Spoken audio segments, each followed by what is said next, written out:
everybody. Got a bunch of gravy here. Material from the very bottom of our excavation here.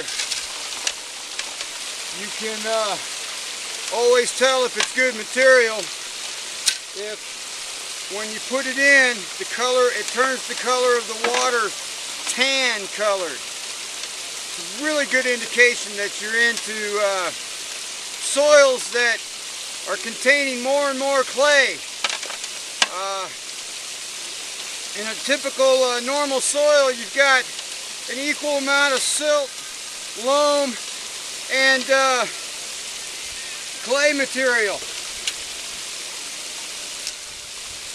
Further down you get towards bedrock, you get closer to the clays, which often act as a false horizon for gold. A lot of times you'll see gold sitting on top of the clay because it didn't make its way through. It's such a tight pack of matrix. Trying to get all this material ran before the next snowstorm comes through here. I'm going to break all this down today and try to make it back to Bozeman before the snow hits. We're supposed to get quite a bit of snow here in the next couple days, and that's going to give me some time for some R&R. I've been told by a certain someone that I need some R&R, and I best listen to him, I think. Beautiful day out this morning though, it's a bit windy.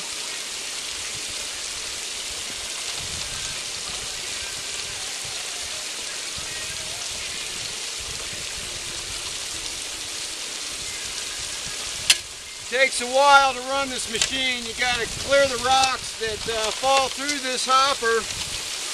It's got a inch grizzly in it. That means that anything an inch or smaller will fall through and run down the long tom. However, these long toms, you want the ripples. Show everybody here.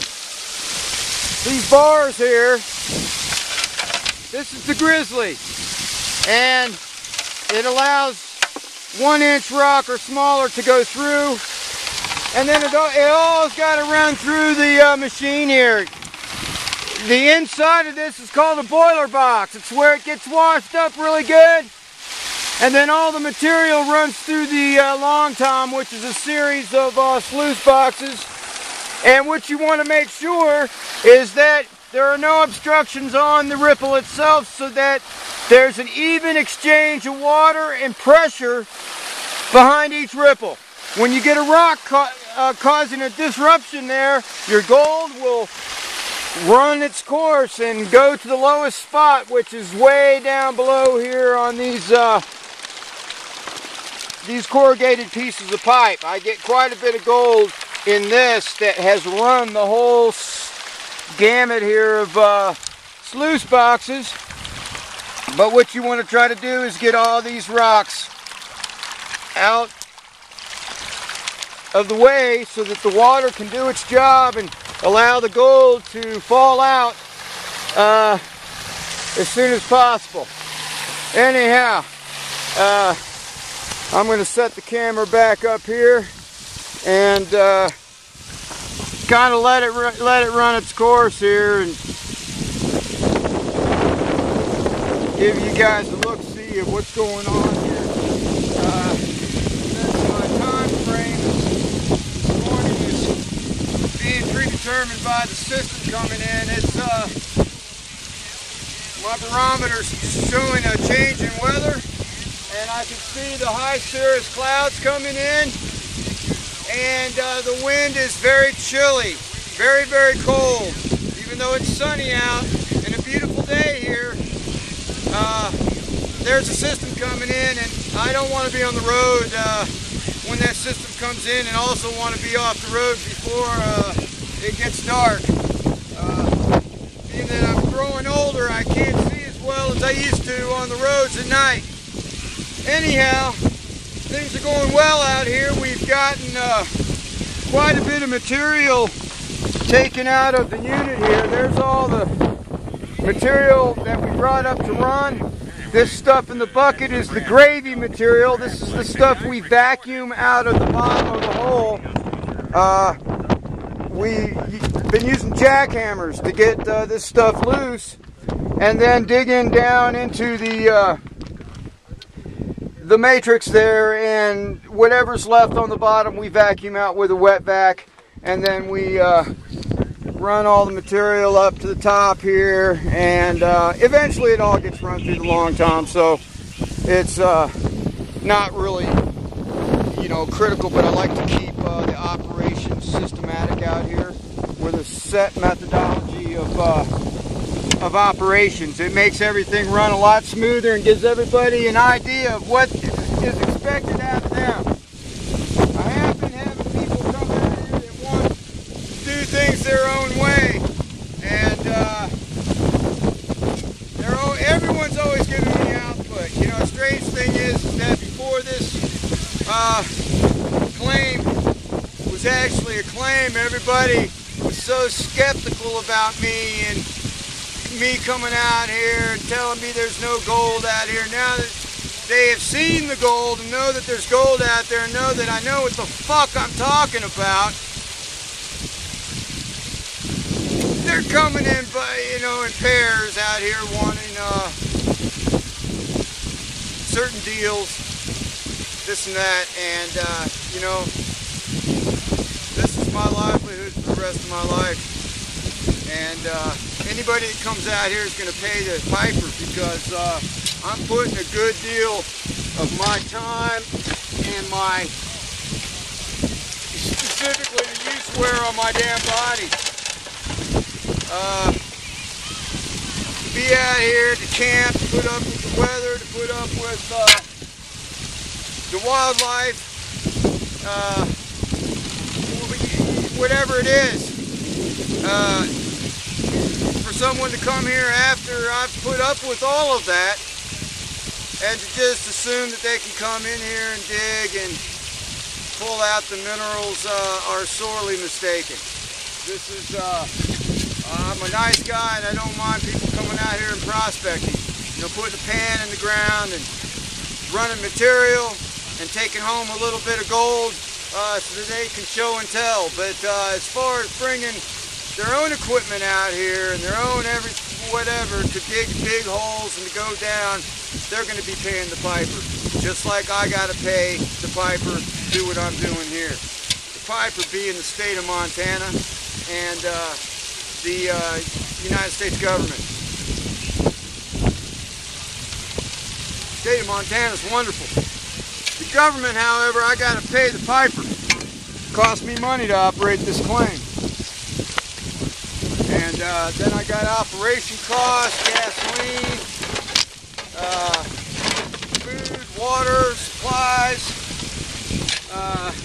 such as shovels, gloves, digging equipment, power equipment. The list is pretty extensive, let me tell you. I can see the cumulus clouds building in the valley over there. That means that there is a system hitting here. I'd say within the next 3 hours the weather's going to turn to the worst. Kind of had this stuff all ran through here, and then all this equipment broke down. Typically, when I set up the mining camp here, it takes me about an hour to unload, and then another several hours to put everything up and get everything running. Anyhow, you guys might tip over here in a second because the winds are starting to gust, and it's coming in from the northwest. The winds are coming from the northwest, and it's, as I said before, it's very, very chilly out here. The wind chill must be in the 20s. Even though there's a bright sunny sky out. It's kind of nice though. Here in Montana it gets to be like the Everglades in the summer. Very hot, very dry, guess the glades aren't dry, but they all share one thing in common, and that's fucking mosquitoes. One of my worst enemies from childhood, growing up in the Everglades. The government used to fog down there twice a day with fogging machines to keep the mosquito populations down. And I tell you one thing, when you see me filming out here this summer, you'll see me with a mosquito net on, and hopefully I'll be in the cab of an excavator, because they're horrible here in the summer. Just part of living in the Northwest. They get, you know, got so much precipitation up here, and the water and the environment's up here is pristine for insects of that type.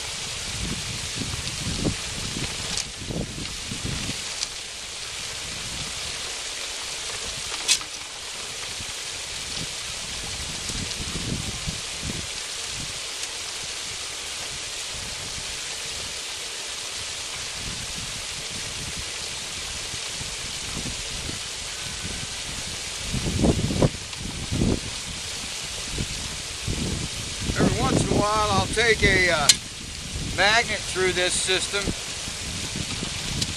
and pull the black sands out, which often gold travels with. You don't always find gold when you find black sand, but you almost always find black sand when you find gold. And the downfall in that is that when you set up machines to catch the gold on the lower end, which is what this is, here soon we'll have a wash plant emptying into this, and this will be picking up most of the gold that the wash plant processes. But you have to clean these machines out to keep them operating. Just like any machine, you have to have maintenance, and oftentimes have to monitor these, constantly making sure that you've got gentle ripples flowing down the length of this box, and that there are no obstructions, as I said before. And that includes black sand. Sometimes the black sand will get down into the carpets and fill up horizontally the areas that are built in these machines to trap the heavy metals. It works, it catches the black sands, which are heavy metals, hematite, magnetite, and your palladium, platinum, silver, copper, heavy metals. And gold not being magnetic, if you run a magnet through there, you can pick all that stuff out and leave room for the gold to fill its place, being heavier. It works.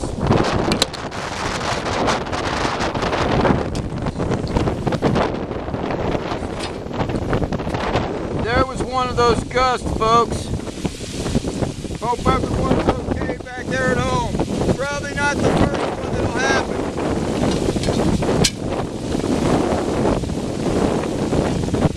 Anyhow, I'm going to get back to work, and I'll try to film a couple more segments later. I got plenty of time on the camera, but the clouds are really moving in, and probably ought to just keep on working.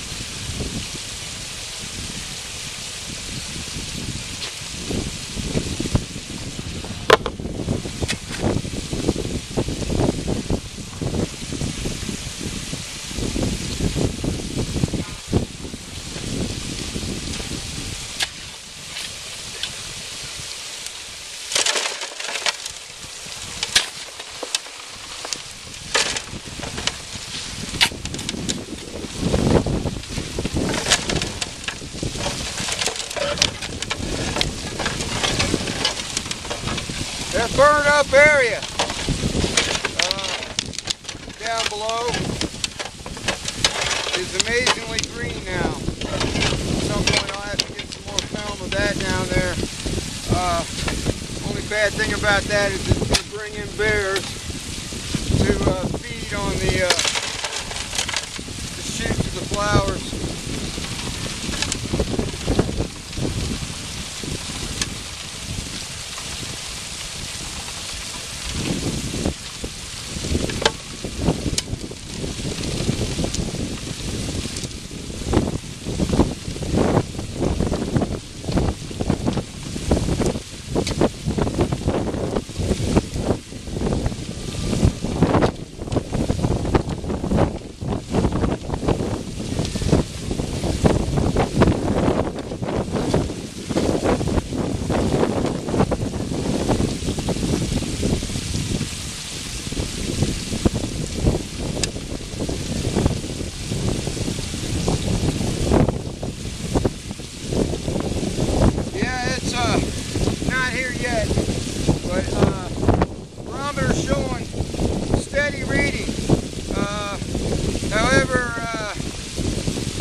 Probably and give me a 3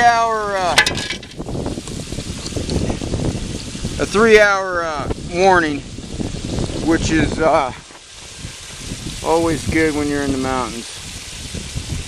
Always good.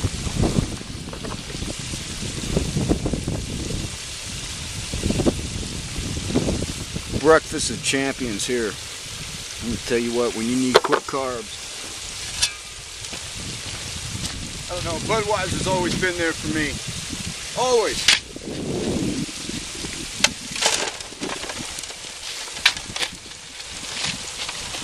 Me and Weiser go way, way back. Way, way back. My brother Jeff and I, who I probably love more than anybody in my life, we put away some beer. Let me tell you, I can personally vouch for that. Along with every member of the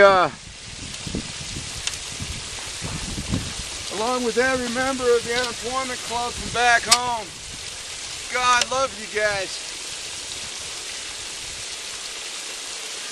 The day I'm out here, I always think of what it'd be like if we were all out here camping and mining together, pulling this good stuff out of the ground together, and in the evenings reminiscing of all the old times. Of course, wouldn't be complete without a good after dinner wrestle with Bertrand and Tommy.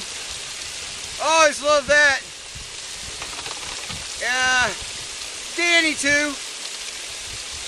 He can get a little rough, but anyhow, thing I wish more than anything I get old Mike Pullman out here, Mikey.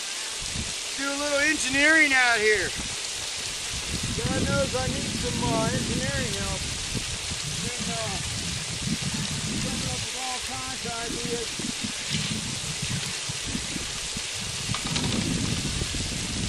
You know, when you got a lot of fine gold in the ground, it's always good to think big and run as much material as possible. As much material as possible.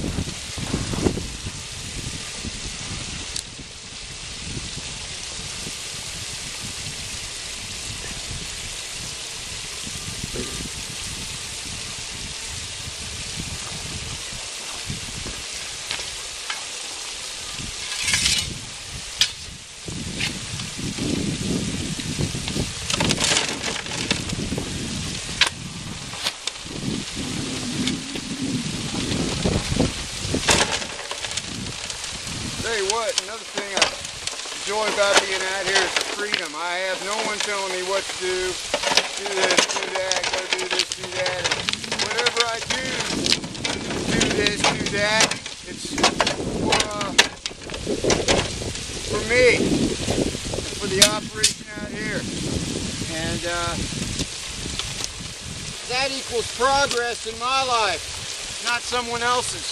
So I'm not working for someone else's agenda.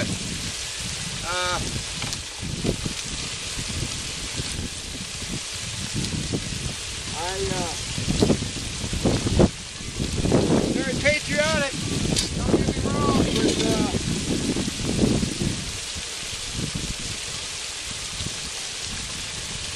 I think our forefathers would have a heart attack if they saw what was going on in this country.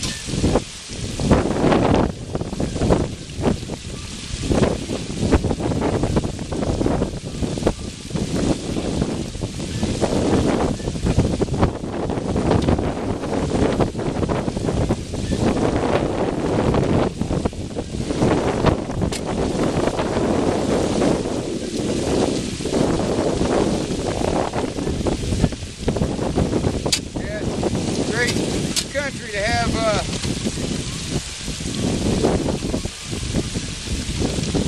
to live in, freedom to get the joy provided by the blanket of freedom our military provides.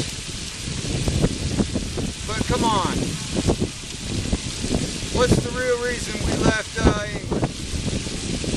What's the real reason for the Revolutionary War?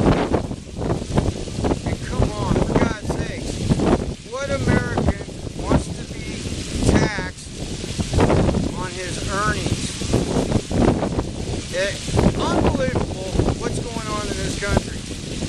And I hope somehow, some way, the American dream, which I'm living, never fades away.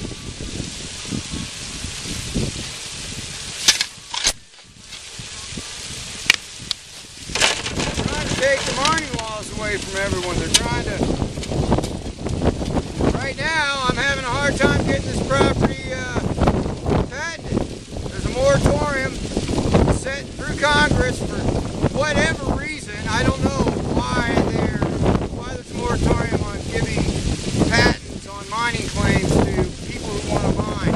We're Americans. We want to mine, and we want to patent the land so that our families can mine in the future, but unfortunately we can't even do that. I've got the claim, right on that there's a moratorium on the patents, and that means that when I die this goes back to the government. Go figure. I'd like it to go to my family so that they can come out and enjoy at the very least the wildlife and the scenery out here.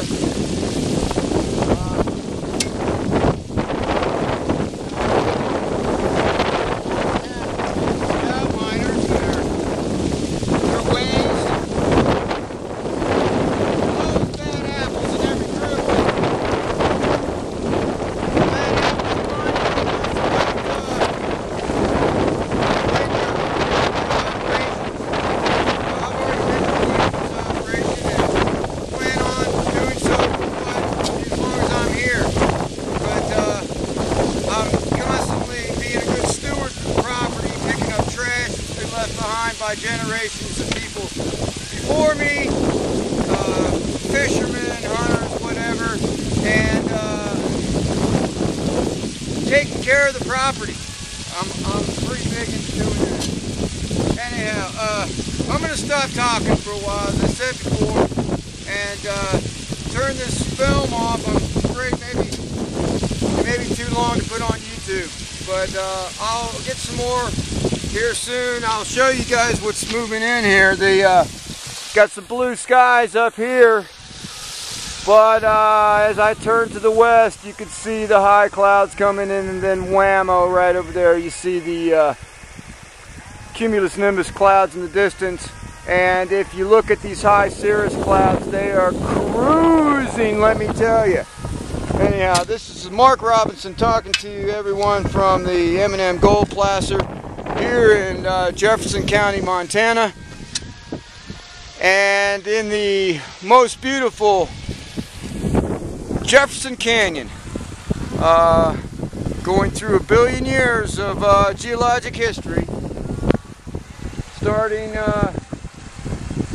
with the youngest being right here in this area.